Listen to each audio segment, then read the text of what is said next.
him going down under the water. Sometimes I wish he would stay down. You're still not seeing any gold, right? I see one little fine piece. Oh, there's another one right there.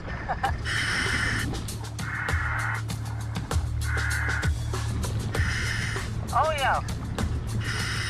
There's a lot of gold down here. Really good spot. Plugging away down there. We'll make some gold today. A trained journalist, history expert, and combat photographer in Central America, Cork has 3 decades of treasure hunting experience that began when he was 18. After Captain Kidd's treasure on an island off the west coast of Vietnam, it was an illegal covert operation. It was one of the darkest moments of my life. I was held for 11 months, and 7 of those I was in solitary confinement.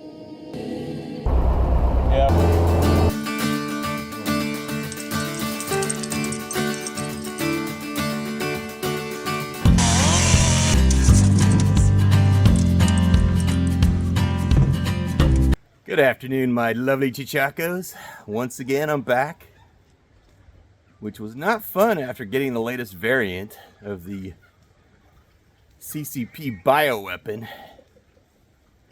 And as last time, actually the initial one, it was just like having a relapse of malaria when I was back in the war in Central America with that good old Plasmodium vivax. But I'm back. Apologize for not broadcasting last week, but I was kind of like under the weather. But I wanted to let you know about the potatoes. It is working fine, fantastically, here with the tires that we normally do. I'm getting ready to put another layer, as you can see here, another layer of the tires, and then I'll be filling it in. This time, instead of dirt like we normally do, I'll be putting in hay. And we'll try that system this year and see how it goes. Right now, back in the straw potato patch, it's doing really well. So I'll have an episode that'll start you from the actual planting of the potato all the way to where we are now. And then in another, couple months, we'll do the harvest and we'll see whether it was worth it. But I want to make sure that you enjoy the show. This is the episode that I promised. My buddy Vern Atkinson from Bering Sea Gold came out. And I'm broadcasting this on all 3 of my channels, actually. The original channel, which was my whistleblower channel on Discovery Channel, and all the stuff that happened with Treasure Quest Snake Island. And then also on my contemporary news, what's happening, getting ready, Cork Graham, the Cork Graham Show, Critical Thinking Corner. And then, of course, the 5 Acres and a Moose. So this is being broadcast on all 3 channels. Basically, if you're still watching the original Treasure Quest Snake Island, the real story, the true story, or the real story. God, it's been so long since I've even dealt with that channel.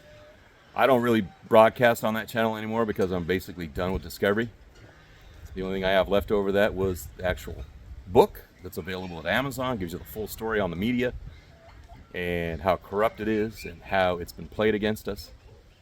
And I talk from personal experience going all the way back to when I started as a journalist back in Thailand. And then really got fine-tuned in Central America before I got into another line of work. So enjoy this episode with Vern Atkinson. He's got a great history. I've always admired him for his background and the things he's gone through to achieve what he's achieved. You'll also realize that he's actually not a nutcase like they try to depict him on Bering Sea Gold. He's actually a pleasant person to chat with. So I hope you enjoy the episode. Up on a full load because once this sucker gets going, we want to sit away. And for those of you who are watching, I can't say enough good things about the Blaze King. And this is the Blaze King, which is the biggest one that they offer. And clearly the Canadians know how to make a good stove. Catalytic converter, so it'll burn up all the gases. So for those of you who are smoke minded, it's a really good setup. And actually the wild thing about it is once you get it heated up and you got the stove flame going up and you get the heat coming up through the stove, then you close it back up and it's actually running properly, what'll happen is the catalytic converter kicks in, and actually there hardly is any temperature on the stovepipe going through because everything's being used up. It uses up all the gas, just like in a vehicle. So the catalytic converter, same thing here. And actually there's some ceramic cells in here, which is the catalytic converter, that heat up, and that's how you can tell it's running really well. And it'll glow. It'll glow red hot. You see that right there? See that grill that's in there up on top? Yeah. The ceramic in there will go red hot, and that's that what burns up the it burns up all the gases. So everything's being used up, and that's why this sucker gets really hot. So this house, it's a pretty good sized house around here. This is all we use for heating. So the exhaust gas is not that hot? No, not at all. Once you get it going, once you get the draft going, it'll get up into the red. As a matter of fact, that's how I clean a stovepipe, is I get it in the red for about 5 minutes, and that'll burn all the creosote that everybody is afraid of. And then you just close it back up, and it runs great. So I'm going to open up the back, and that'll draw air coming in and off the back intake. And then it starts to flame up. And then when it's ready, I'll close it back down. But, we're getting heated up. Definitely a nice stove. Yeah, this is... My place, we just switched over to natural gas. Uh-huh. I was using in-floor What'd you heating. have before? Natural gas. Oh, you have the in-flooring? Yeah, in-floor heating using fuel oil. Yeah. Very expensive in the wintertime and fairly expensive in the summertime also. Yeah. But it heats my domestic hot water also. So, average about $500 a month. Winter and summer average it out. Wow. So that's a lot. Yeah. But we just switched over to natural gas. Uh-huh. And Christ almighty, it's going down. Bills for the last couple of months been like $89 a month. Wow. So I'm liking it a lot. But last winter I got in a little too late. I didn't get my paperwork turned in. Sent it to the wrong place. They did not come and dig the trench and lay the pipe out to the main gas line. And so by the time I got on to what the hell was going on, it was too late for them to do it. So I went the entire winter using propane. Propane is crazy. But see, that's my biggest question is, what are you going to do if there's no I'll probably gas? spend $1,200 a month, maybe more. Yeah. That's what And we then had plus the first. We hassle had with going to propane. fill up those damn bottles. Yeah. So, it was expensive. But then when we got over, like I said, when we finally got hooked up this spring, it was like, hey, I'm liking this a lot. Yeah. I mean, it's like, we have propane. We don't have, because we're not in town, so it's like we can't get the Star. So we don't get that kind of natural gas. But my biggest concern is what's going to happen. By the way, for those of you who are watching, this is Vern Atkinson. This is Cork Graham. So you got Treasure Quest Snake Island on this side, and you got Bering Sea Gold on the other side. And here we are from the past, telling you about the future. I wonder, Ken, I know there are ways of filling up the small propane bottles from the big propane bottles. Just an adapter with a hose. You could snap it on your big bottle and then snap it on those little bottles like you buy at the hardware store. Yeah. I wonder if you could tap into the natural gas and fill up a propane bottle with it. Yep. I mean, I got a feeling you could probably do it if you knew what you were doing, which I don't. Is that legal? Well, it's legal as long as you've got the... Do I give a fuck if it's legal or not? I mean, I'd like it better if it was illegal. They can bite my fucking ass. Legal. Do I care? Yeah. No. If I can fill up my damn bottles with natural gas, there's no more explosive than propane. Yeah. All you got to do is just use your brain cells. If you got two of them to rub together, fill up your propane bottle with natural gas, and you're off to the races. Bring your bottles over and let's figure it out. I'll give you some of my natural gas. Oh, man. So I'm liking it. And in my front yard, I got 1.6 acres on the bluff overlooking Gatchamite Bay and all that. It's it used to be a lake there where my house is, and the rim of the lake is where my house is built on. But then there's this, this big where this huge lake was in times past, and it's like peat, and it's a bog. Yeah. But when there's water, there was a lot of water on my property. I took care of that problem. But you'd see the little bubbles coming up. This is your property now? Yeah. And that was methane. Yeah. And then I've heard stories that you could go down about 10 feet and tap into like methane gas. But see, that's going to be a good question we can talk about, and that's actually, do you own those gas? Because none of us in Alaska owns the mineral rights. Yeah, and once again, do I give a fuck? But how do you No. tap it? How do you tap something like that? Well, I mean, you drill a hole, put a pipe in, and tap it. Okay. But I'm not saying I'm going to do it because Yeah. it's a little bit more than I want to get into Yeah. right now. But I have actually thought about it. And I heard you don't have to really go down that deep to tap into it. So, if the foo-foo hit the fan, Yeah. and I didn't want to go out on the beach. If or when? Well, I mean, when it hit the fan. We agree on that. Yeah. But if I didn't want to go out on the beach and pick up coal, which you can do, Yeah. and catch them at Yeah. it's coal. You could take a four-wheeler with a trailer, and within the space of 3 or 4 hours, you could probably fill that damn trailer up with coal. Yeah. Just on the beach. And that's the way people used to do it. I mean, when I first lived here back in '90, that's what everybody did. Yeah. You went down there after a storm and you picked up all the coal off the beach. And that's another name for Coal Bay. I mean, Oh yeah. Katamaki Bay, they called it Coal Bay. Yeah. And then when the original settlers came to Homer, and there was some guy named Homer that conned these people, Yeah. Yeah. ended up putting up a lot of money to come over to Isn't that Alaska funny? A and go whole town's down. named after saying, you know Yeah. what? Some of those guys So- are kind of like Homer. So they Panic. went to Homer, which was a nice place, but they didn't find any gold. They did Yeah. find coal, Yeah. which is important in gold mining because all the machinery back in the old days was mostly fueled by coal to a large extent. Yeah. Maybe not all of it, but a lot of it was. So they did manage to harvest some coal, and I guess they eventually ran old Homer out of town, but his legacy was they named the town after him.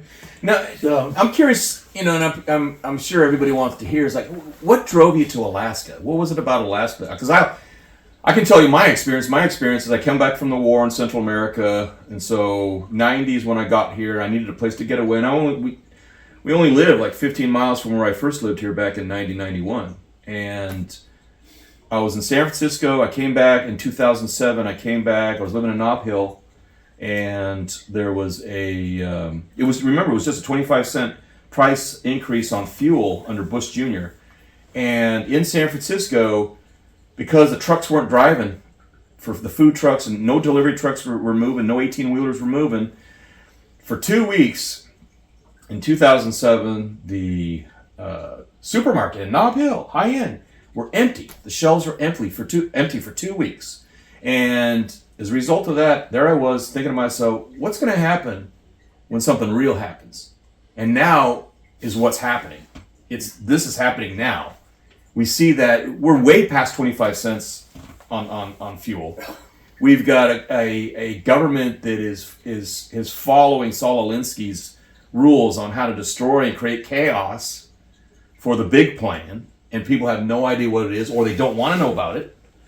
And I was in San Francisco thinking, where can I go where I don't have to worry about feeding myself? And that was always Alaska.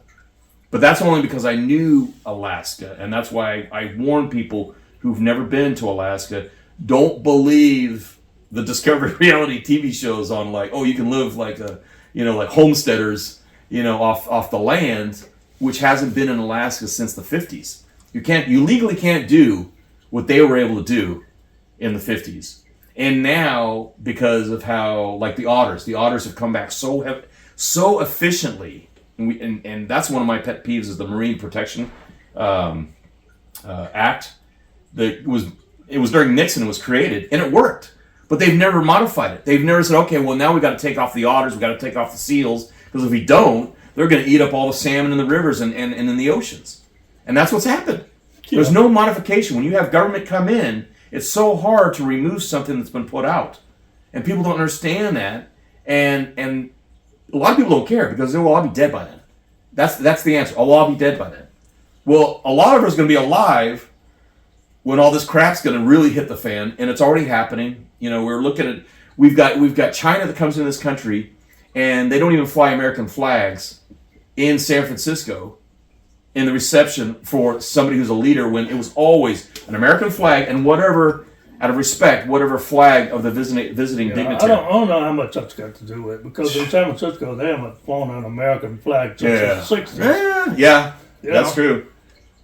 So I wouldn't use that as a fine example of what's going on. I mean, it's San Francisco is a bit of an anomaly, but a lot of things start in San Francisco and like an infection spread to the rest of the country, and that infection has been festering for decades now. Yeah. And it is spreading to the rest of the country.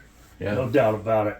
But the fact that there were very few American flags present during the visit of And that was just this week. And then the attack, on DC. And these are coordinated attacks. These are military operations that people don't understand how these are being run. And people who worked in special operations understand that you run wars in many ways. One is the out kinetic one that we're like conditioned to, which is, soldier against soldier. But they don't really realize that there are other parts of war, which is demoralization, coordinated efforts in order to shake people up and shake up a society. And that's exactly what's happening right now in the country. There's a war being waged against us. Yeah, it's not gonna come. It's here. It's happening right now. And what is our response? And how do we prepare and deal with it on a personal level? We're not gonna change anything globally, but we can change what we can change personally. And that's why I bring that question up of why did you come to Alaska? What was it about Alaska?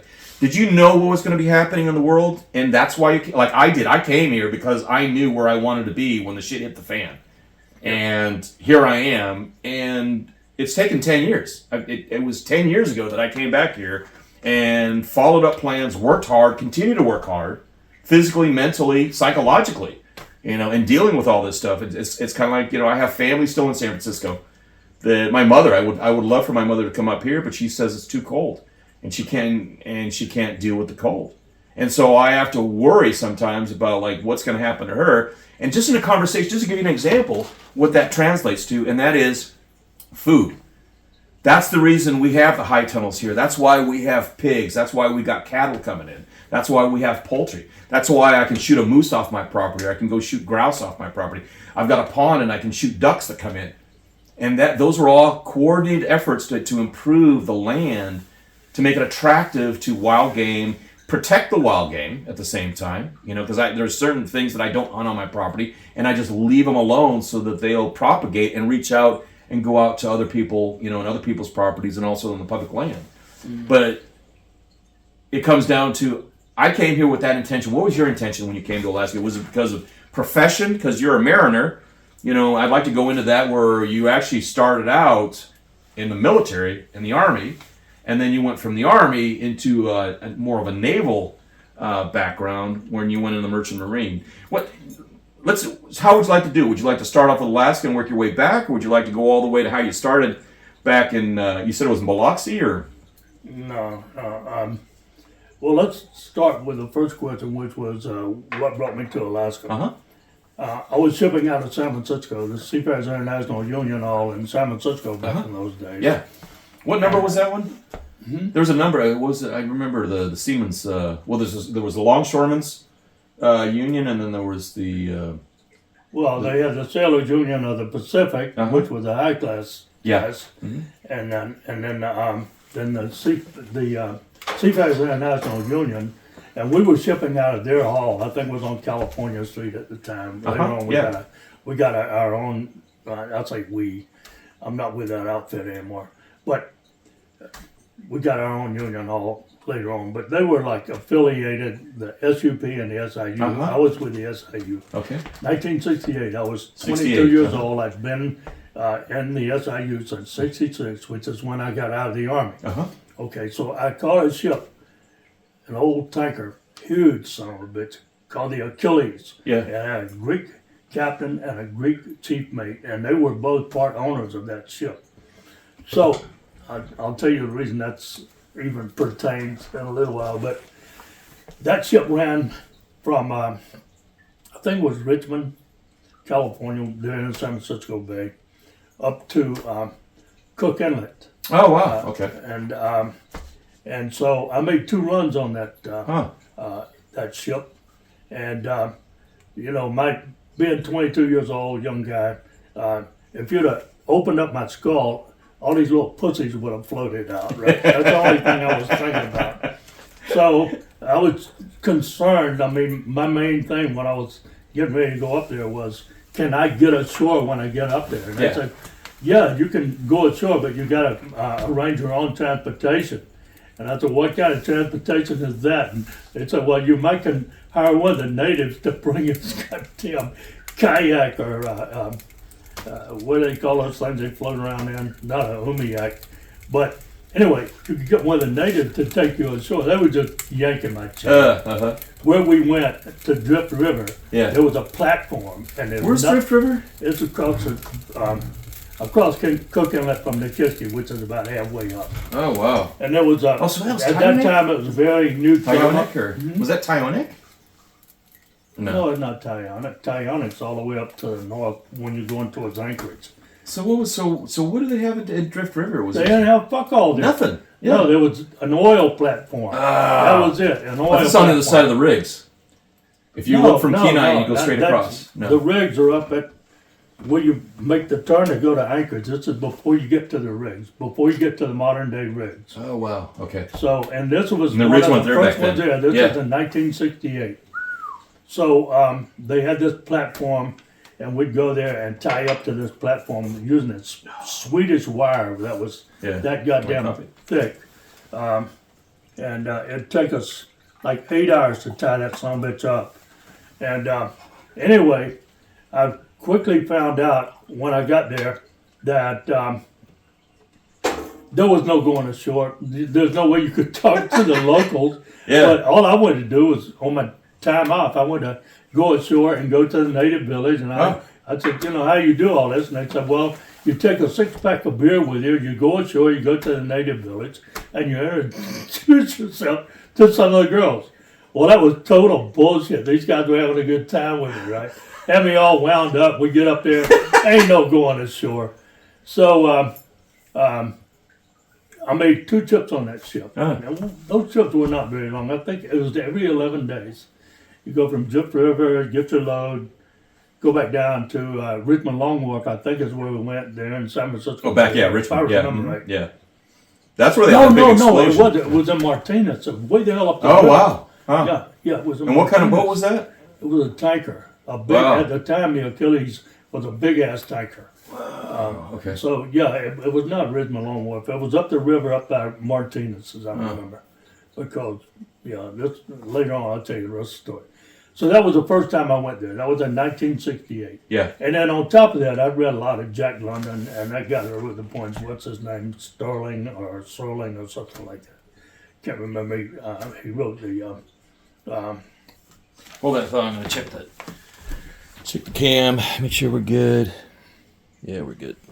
I can't remember that poet that wrote a lot of poems about Alaska right now. It starts with an S, like something like Sterling. Oh. Robert Service. Robert Service. Robert Service, yeah. I read a lot of his stuff, Yeah. even from an early Poetry. age. Yeah. I'd always been sort of... So that is interesting because people who... There are 2 kinds of people. People who love Alaska and people who hate Alaska. There's nothing in between, I've known.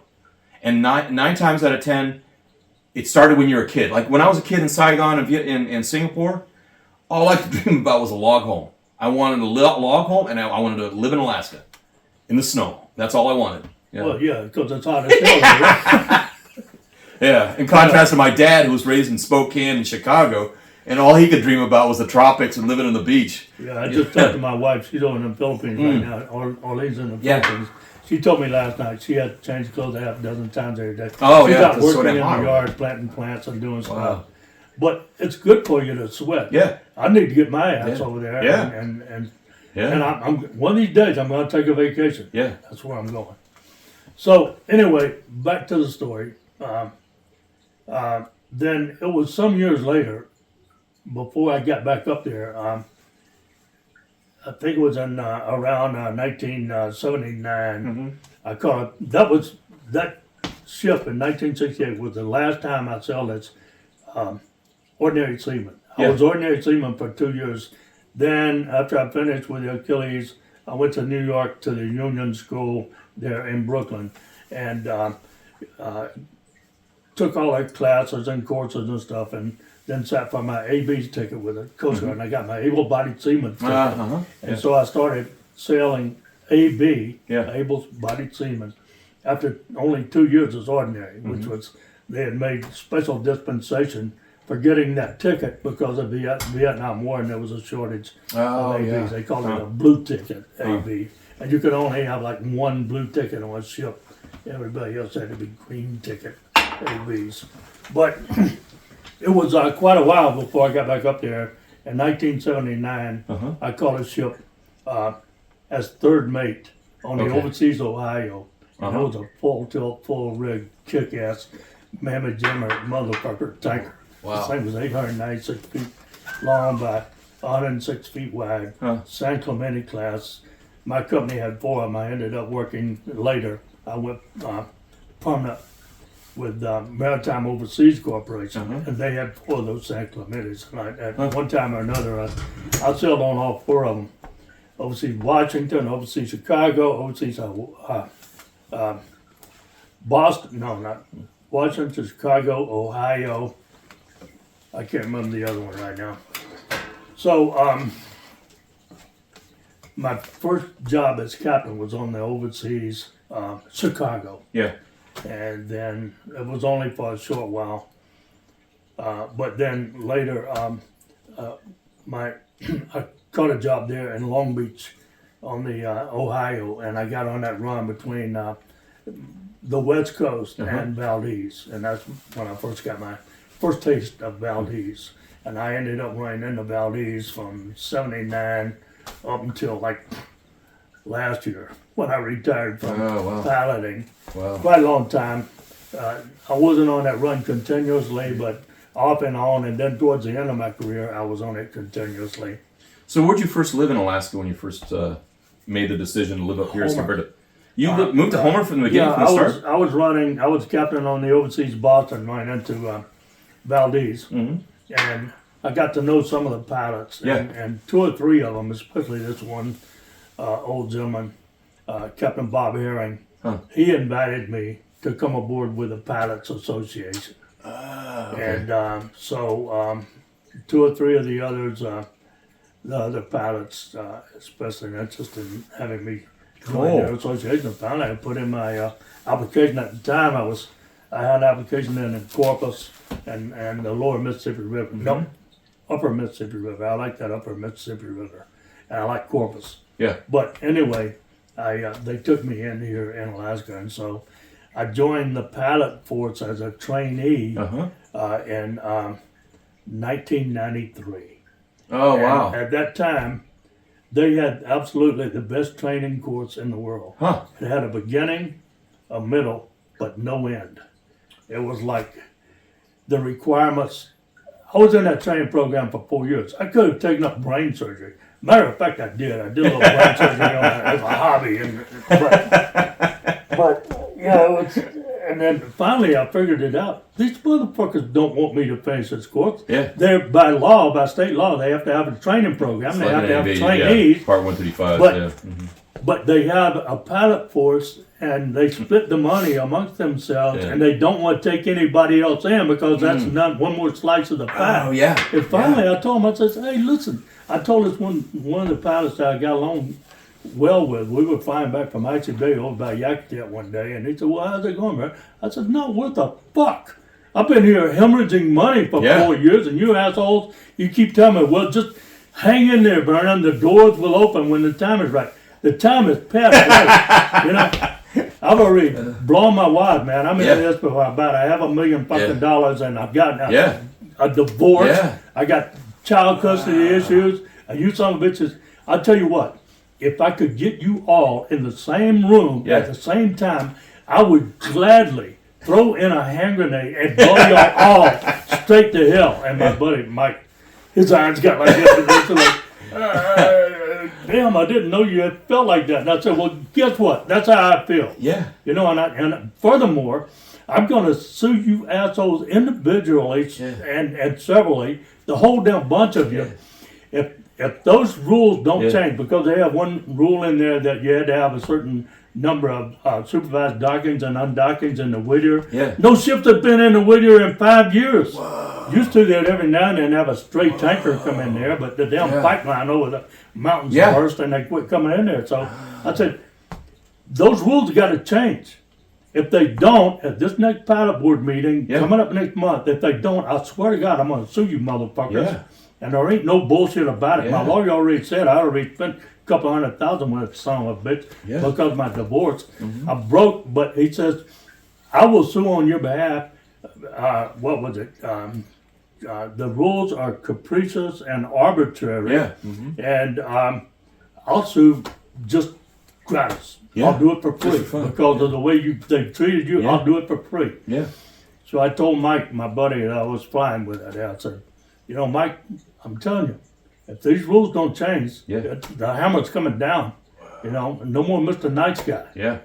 And guess what? They put in a change to the regulations that March, but then it was September of that year, of 1996, I guess it was, before they actually changed the rules. That the pilot board ratified it, and they changed it, and then the lieutenant governor had to sign the regulation. And finally, I got my license after 4.5 fucking years in that training program. Bled me dry, man. Wow. Yeah, because it's your own money you're putting into this. Yeah, I was flying all over the place. I had like 450 movements, and each one of them cost me money. I had to fly someplace, stay in hotels. There was no nothing. They didn't give you a stipend. They might, whoever you were training with, the deal was they would sometimes buy you a meal. And one guy I used to train with, he'd buy you a meal at McDonald's. At McDonald's, a Scottish guy. Oh, yeah. Little cheap motherfucker. Scottish, man. Oh, yeah. That's you know how copper wire was invented. How's that? 2 Scottish guys fighting over I remember that one. As a Scot, I'm gonna use it. He was tighter than a bark on a tree. But anyway, so once I got up here and got into the pilot force, but before that, I'd been running up here for several years on my ship, and got to know Valdez quite So well. your full move was 93.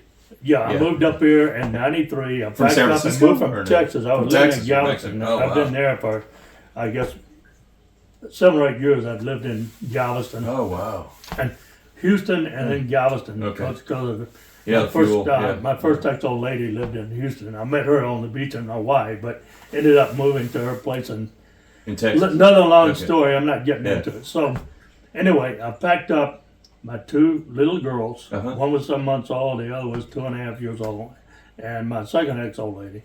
And we drove all the way up to Homer. And then we got to Anchorage and we headed down Cook Inlet on that road, the Sterling Highway. And the closer we got to Homer, the more beautiful it got. And then on that hill, Bay Crest Hill, right as you crest the hill going into Homer, that was the most gorgeous view I'd ever seen. It was like, it was a heart stopper. I said, I can't believe I'm coming to live in this absolutely gorgeous, beautiful place. I had no idea it looked like that. I didn't know what the hell I was getting into. All I knew was they had accepted me in the pilot training program, and by God, I was going to go there and become a pilot.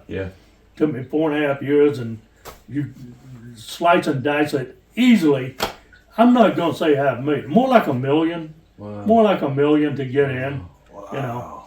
And then, you know, I made it. I pissed off a lot of the old timers in the process because of my attitude there at the end. But And those guys are dead by now, right? Or no, some of them are. Some of them are, but some of them are still alive. You know, and you had to be nice to them because you had to train with them, and then they'd give you an evaluation. But I was done except for just a couple of dockings and undockings, and I was tired of being nice to them. You know, no, you son of a bitches. You, like I said, I got a divorce, spent all this money. No, the hammer's coming down. Either you let me in, change those bullshit regulations, which you know are bullshit. they're here to keep people from Yeah. finishing this friggin' program. Yeah. So, yeah, I didn't wait for them to open the door. Yeah. I finally just kicked the fucking door open. And so there's been a lot of animosity between me and some of the members of that organization Okay. right up until I retired last year. Oh, okay. Because I've been a thorn in their side on many, many different occasions. But that's the thing that I admire about you is that you actually come from the old school idea, which is you make things happen, and that's American. And now we're seeing what's happening in this country, and it floors me, the pampering, and the result of that pampering, where I'm seeing people posting stuff on TikTok, where they're like whining about something that it's like, grow up, get ready, because you're whining about this little thing that's making you feel like, oh, it's hurt your feelings, when something is getting ready to freaking wipe you out and turn you into a grease stain on the dirt. and they're clueless. And it's because their parents raised them like this, and their parents were able to do that because of the quality of prosperity that we've had in this country, and actually in the world. If you really look at it, how it's spread out to the rest of the world, people bitching about it, but for the last 70 years, the level of prosperity that we've had, that when people talk about, oh, it's the new norm, I'm saying get ready for the old norm, which is what life was like in the world, not just the U.S., but the world pre-end of World War II. Well, it'd probably be a good thing for us, really. We'd need... Kick in the ass. The old saying is, hard times build strong men. Exactly. Strong men build easy times. Easy time build weak men. Yeah. And guess what? We're weak. Yeah. And I think it's reached the tipping point. More than 50%, they're weak. Yeah. They think weak the way they Yeah. think is weak. And Yeah. even the ones on the other Yeah. side of the scale, Yeah. they're not that goddamn strong either. Yeah. They And like can they're be waiting on swayed people by to save whichever them. way the wind blows Yeah. in a lot of cases. Yeah. So there's a lot of weak-ass thinking out Yeah. there, wrong-headed Yeah. thinking. It blows my mind of what this country has come to. I mean, it's all upside down. It's like we're living in an insane asylum. Yeah. Okay. And then people say, oh, you're just being a fuddy-duddy or a boomer. That's what they'll say. It's Yeah. not unusual for entire countries Yeah. to lose their friggin' mind. Yeah. I mean, it's happened repeatedly down through history. Just like people, individuals can go off their nut. Yeah. Okay, countries can do the same thing. Yeah. You take, during the days, this is going to be short, during the days of Hitler, Yeah. with his brown shirts, they ruled the streets, right? Okay, well, there's some similarities to what's going on Yeah. here in this country with Exactly. BLM and Yeah. Antifa. Yeah. They're the wing. Agitators, just like the brown shirts. Military Yeah. wing of, you know which party. Yeah. Okay, so they rule the streets, and they've made their strength known. Yeah. They can do whatever they want to do and suffer very few consequences. They can get on buses and be transported Yeah. from one state to Yeah. the other, from one side of the continent to the other side, to rabble-rouse, to riot, to Yeah. rape, pillage, Yeah. plunder, burn. Okay? And then their consequences are nil. Exactly. Okay? They're All right. operators. They're operators. Yeah, I mean, anytime you put somebody on a bus and send them to Yeah. another location to start a riot or participate in a riot and provide them with bricks to throw and instructions on what to rip down and tear down and so forth and so on, let me tell you, somebody needs to pay for that. That is Yeah. almost by They can't do it on their own. That, Most of them can't almost afford by to go on their own. definition, Yeah. an insurrection. Yeah. So, I mean, shame on Trump. Yeah. I'd say the reason he didn't get elected is because he went weak in the pussy. Mm-hmm. He had a full tilt goddamn insurrection going on. Yeah. He should have. Insurrection Act. He could have pulled it, but he never could have did. pulled that, and he should have. Yeah. When they start damaging federal Yeah. property, Yeah. that's grounds for locking their asses up Yeah. and not letting them get out. Yeah. And then, But you also got to look at the idea that he was crippled already because he came in with an attitude of business. And he didn't understand how vile DC is in terms of, like, he studied business, but most of the people who go into politics, they study the Machiavelli's The Prince. And that's all about backstabbing and shooting people in the back.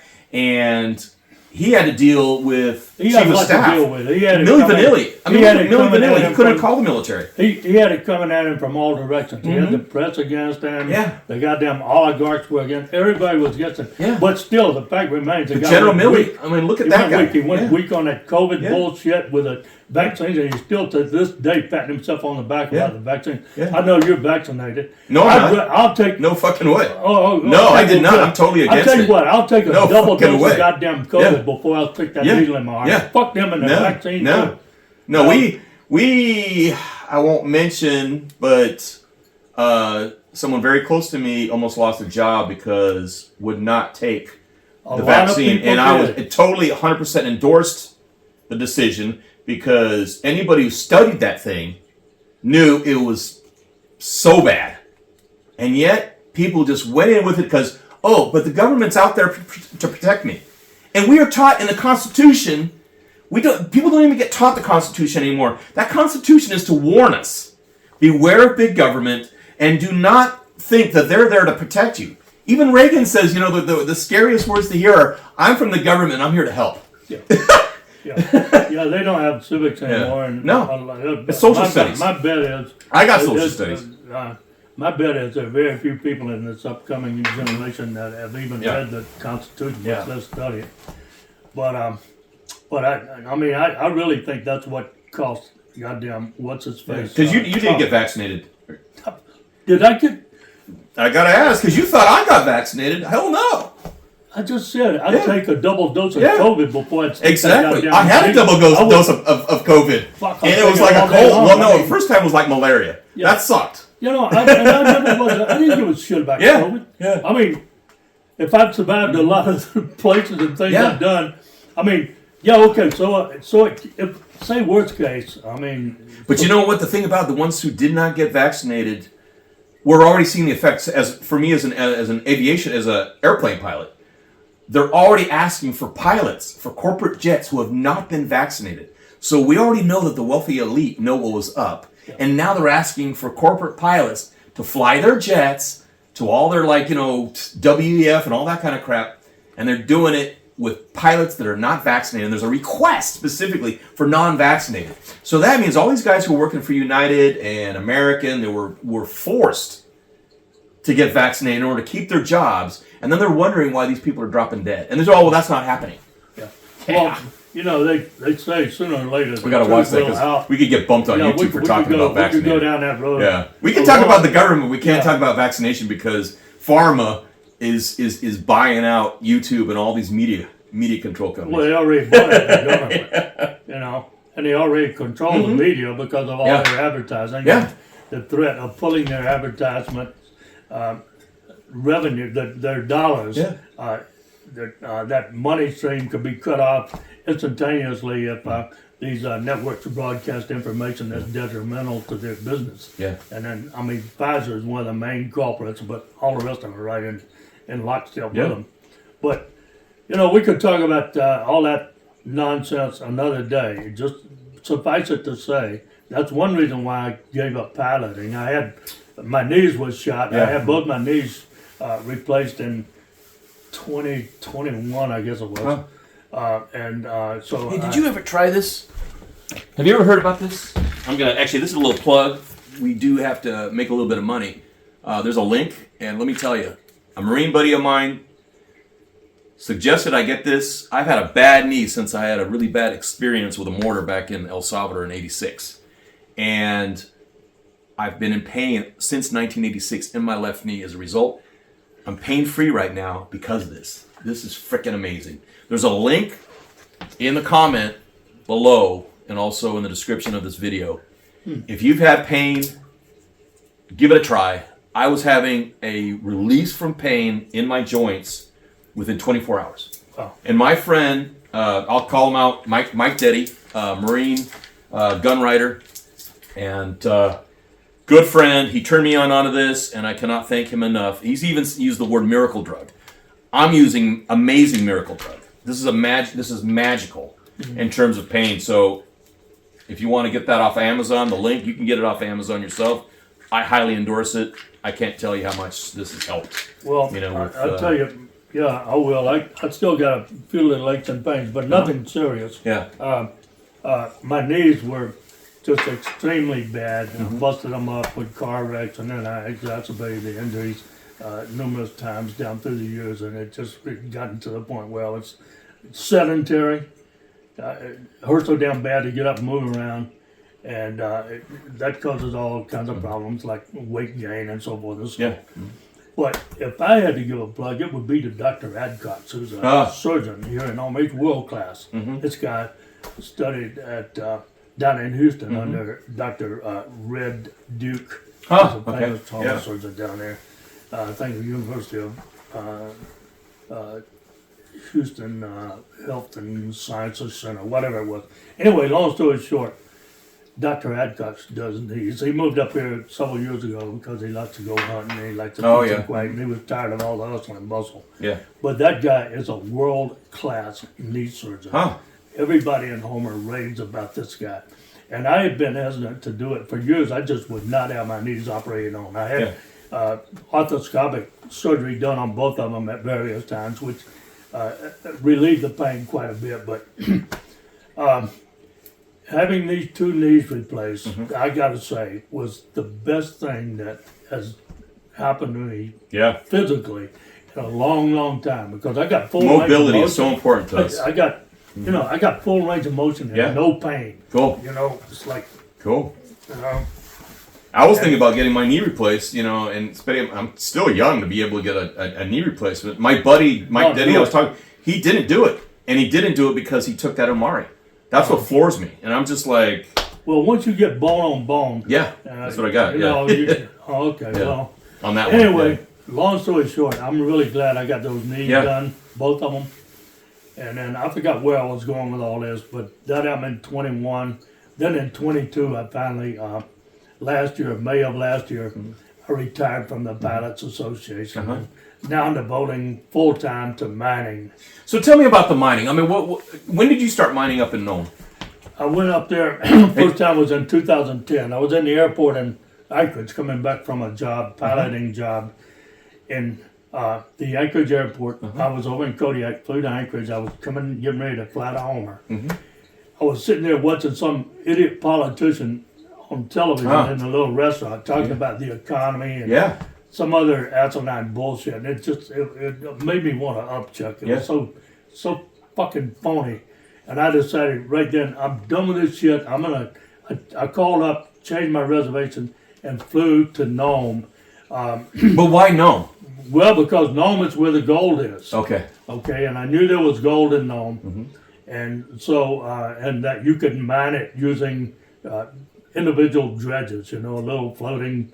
And this is because of people you knew in Homer who met mined? a guy on in Honolulu. I'd take my daughters on vacation with Honolulu, and he... This is your old buddy? We were on the bus from Waikiki out to Alamoana Shopping Center, and this guy was sitting there named Kim Newsom, and he was from Hawaii.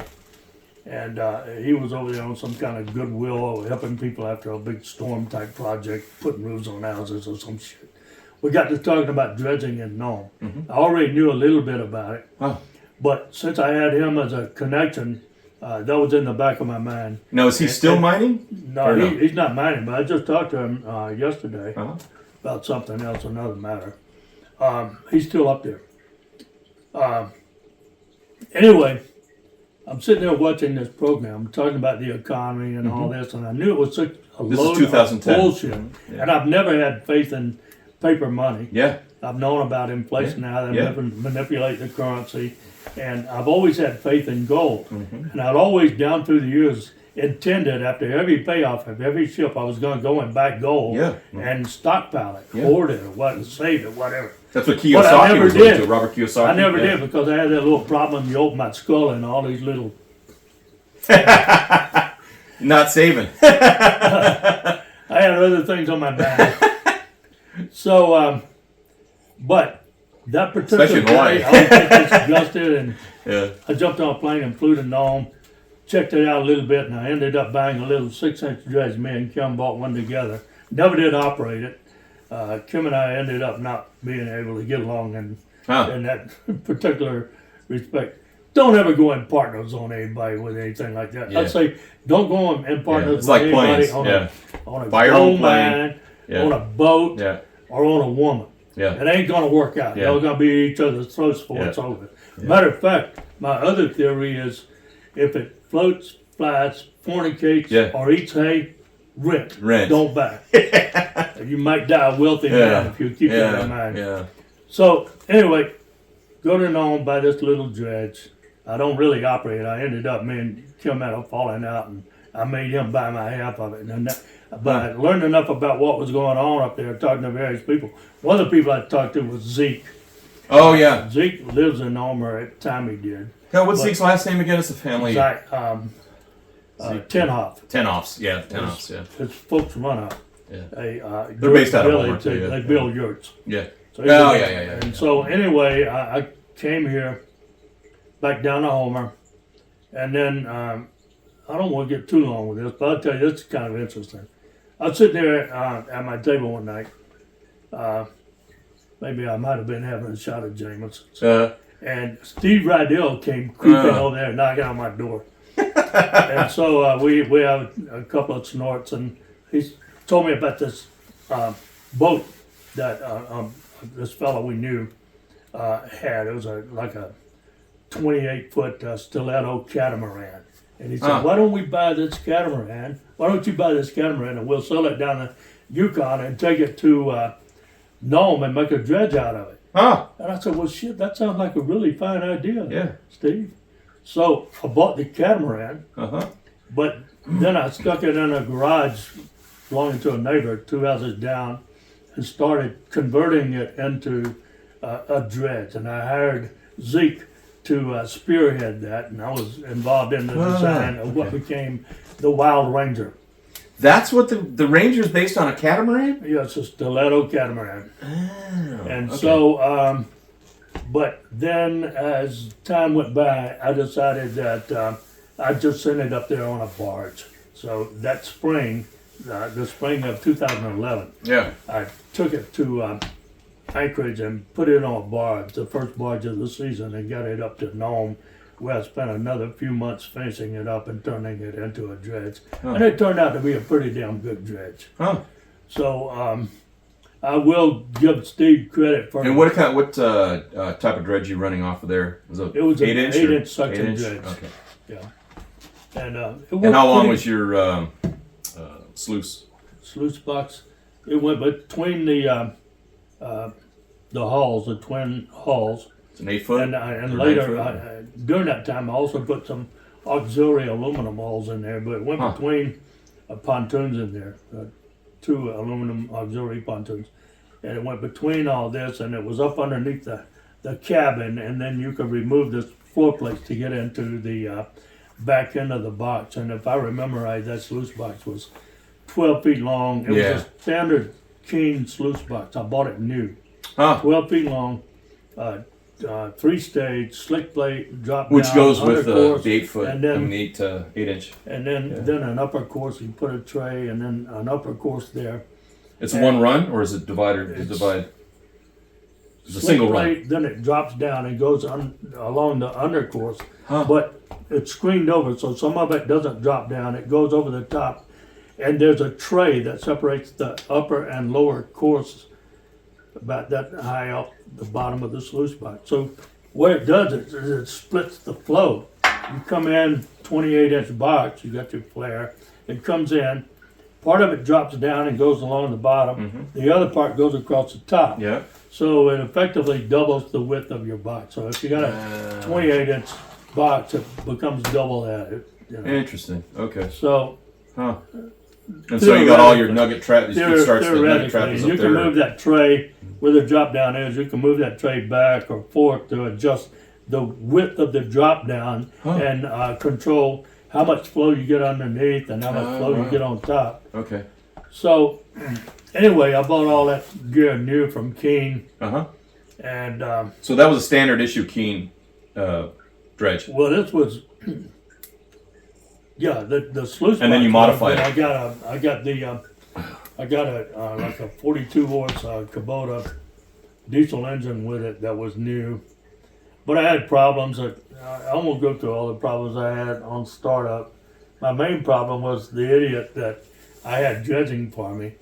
I'm not going to mention his name because I just don't want to give him. I don't want to mention his name. His name. he who will remain. But he was never on the show, or he was on the show. So if people were watching it back then, they'll know. Oh, he was on the exactly what I'm show. talking Oh, okay. So he ended up stealing from me, Yeah. damaging my equipment. Oh, Jesus. When I finally ran him off, I found out that he had filled up every oil sump, every crankcase, all the way to the point where no more oil could go in it. I pulled the plug on my damn four-wheeler and oil poured out. You can't overfill an oil sump. You know, a crankcase. You can't do it. Oh, yeah. I mean, that's as bad for an engine as Yeah. running it with Yeah. too little oil. Yeah. So numerous things like that this idiot did. And then plus, I was pretty damn convinced he was thieving from me. I think my cut that first season was something like 3/4 of an ounce. So I had him and Dang. Rydell came up there. He was diving for me, and also Jason Walker. Huh. And what a crew that was! God damn. Now, you were already on the show, or no? The show wasn't being run yet. Well, they were just starting the show in 2011, and they kept slipping. I had bought an old trailer. I bought that trailer that I was living in up there for like $2,000 or $3,000. And did you get a Connex by then, or a couple Connexes? didn't Or have not a yet? Connex. Not yet. I just used the lot that trailer to Oh, store wow. all my equipment, Okay. and we built that dredge right there. Finished the Wild Ranger and built another one. Mm-hmm. Built 2 or 3 dredges right there in the front yard of that old trailer, which I paid like about $5,000 for. Had to strip it out, get the mold out, and all. It was nasty. But I lived in that thing for 2 or 3 years. But anyway, they were sniffing around, getting ready to start the show, and they kept coming around saying, "Your boat's got charisma. We want your boat on this show." And it's like, Gotcha. fuck you guys! I don't want anything to do with y'all. And so they hadn't even started. So you were already up there before the production company started Right. looking. Yeah. It's something that did not interest me. Yeah. And then I was down here in Homer, and I was talking to my daughters, and my daughter Yvonne says, "Oh, Dad, do it." I said, "Do it." I said, like, okay. So when I went back up there, and that time they came sniffing around, Yeah. I said, "Yeah, okay, I'll do it." Yeah. And I think that first year they gave me like $20,000, which I split evenly with my crew, so I made nothing. Yeah. Nothing. Yeah. But People think they spend so much money on talent, and it's like, no, they don't. And they barely get enough. The ones who make the big money are the board at Discovery. Well, yeah. the next year after that, Yeah. we all combined forces, and it went up considerably. It went up by quite a bit. Yeah, you get your own union going. So, but we all had the same agent, and we were going to just cut a big chunk out of their ass. Yeah. And then one guy jumped ship and signed the contract. I was the first one they offered a contract to. Yeah. And I was kind of the lead dog on getting this coalition together. And then once that one guy cracked, all the rest of them cracked. And I was left out there flapping in the breeze. And then finally, they, How long was it? Was it a 1-year contract, or was it? I think it was 3. Whoa. And then they came back, finally, after they had actually started shooting, and they said, "Okay, Vern." And so I signed, and I got exactly what they had offered me in the beginning. But it wasn't bad. It wasn't bad. You know, I think that wasn't next year. I think that was year 3. Okay. I can't remember now. It might have been I think maybe it was the next year, because that first year was like a little kiddie run at $20,000, and then we were signing contracts like next year, and we put it all together. But we could have really, if we had held the line, we'd have been doing all right. But one guy cracks, and That's how it happens. You know, someone's just not thinking ahead. And I'm not going to even, people that watch the show, you can take a guess on who that guy was that cracked. So it wasn't me. Yeah. But anyway, so that's how I got started with the show. Now, what about people now? Because it's like... Well, thank you for enjoying this episode. This is the part 1 of the interview with Vern Atkinson. You'll see a link to the other episode, and it'll be here or here. Don't know which way, because I'm looking at the camera.